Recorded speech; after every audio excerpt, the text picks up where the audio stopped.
اللهم صل على محمد.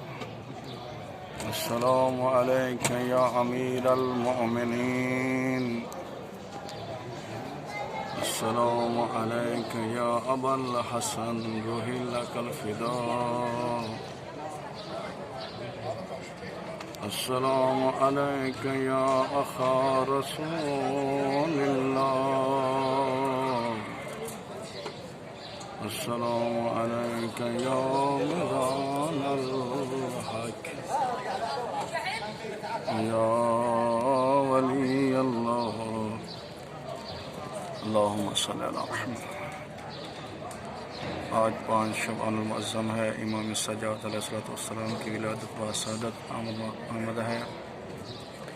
تمام مومنین کی پریشانیاں دور فرمائے یا اللہ. اللہم صلی علی محمد. حضرت علی علیہ السلام کو امام سجاد علیہ السلام کی آمد مبارک پیش کرتے ہیں. تمام مومنین کی پریشانیاں دور فرمائے. اللہم صلی علی محمد وآل محمد وعجل فرجہم.